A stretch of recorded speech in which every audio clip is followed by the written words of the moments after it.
Hey, Mighty Rough Riders, class of 2025. It's our last question study because the SBAC starts tomorrow. This one is about the test you're going to take on Thursday, which is called the performance task. Just a reminder, we're always going to consider before, during, and after. That's our golden rule for testing. So your teacher, your amazing teacher, probably uploaded this question to Schoology already, because I want you to be able to look at the testing platform for real today. If they didn't, you can just go to bit.ly/final SBAC. Okay, and I'm going to jump over and show you what you'll find with that link, which, as I said, is probably in Schoology as well.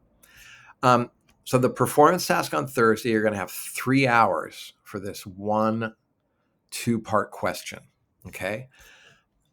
I'll go into the slides in a minute, but I just want to get you acclimated to it. Okay. You're always going to, over here, like always, you're going to have your reading passages. It'll give you a task and it'll tell you exactly what you're doing. You're going to be writing an argumentative performance task. It'll tell you what you have to do. So I would read that. And there are 2 parts. But there are going to be these different sources. There's 1, 2, 3. Trust me, there are 4. Now, if you're the type of person who needs to see it in a different way, you can always click these double arrows, and that'll take over the whole page.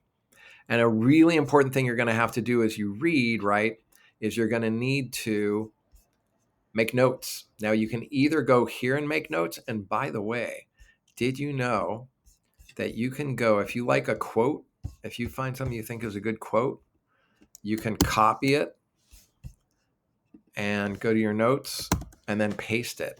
And so you don't have to copy the quote over by typing it. That's nice, right? I also like using my scratch paper for notes, but it just depends. And then you can save it for later, okay? So you've got 4 sources, or maybe 5, it depends on the test, over there. And then over here, you've got 2 parts. Part 1 includes 2 short constructed response, like we've been working on already. Part 3 the third question in part 1 looks really funky, but just figure out what they're asking you to do. You're going to have to check boxes to see if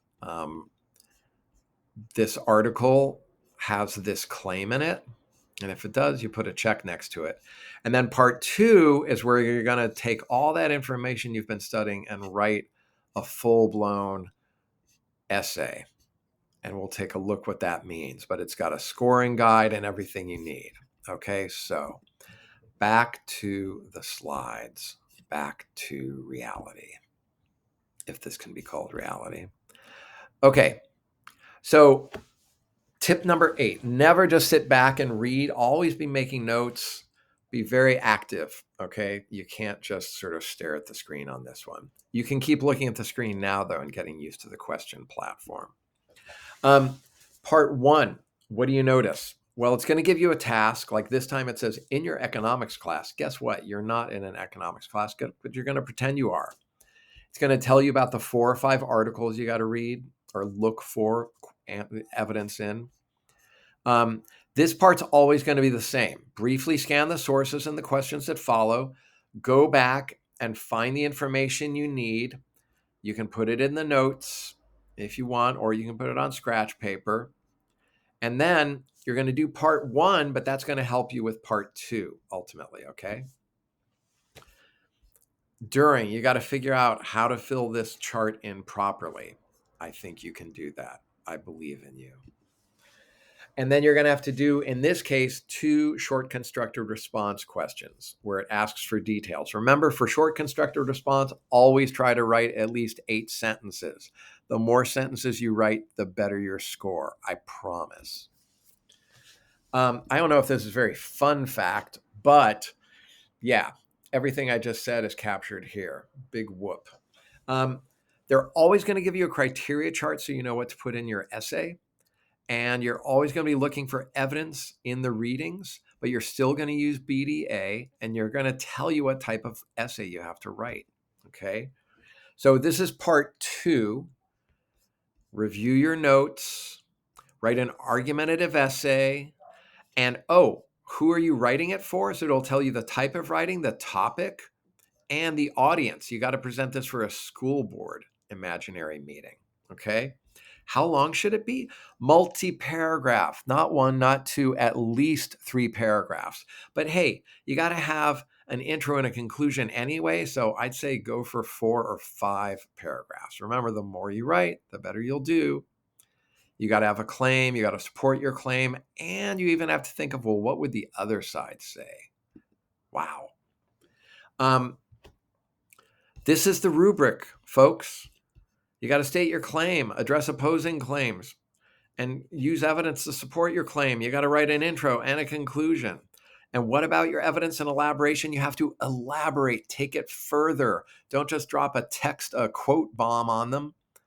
You got to like really take it far, analyze, elaborate. I know your teachers have been saying that all year, but it's true. And then try to spell and punctuate as well as you can. You're not writing a text, you're writing an essay. Enough said.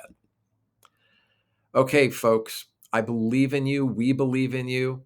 There is a quiz number 9 that asks you to think about what the test is asking you to do at this point, the performance task. So please look at that.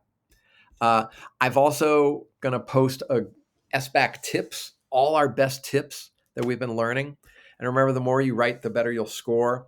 Do this for yourself, your community, your family, your school, and also for the grade bump. And if you show up all 5 days of testing, because you got to take a science test too, you're going to go to a food truck party.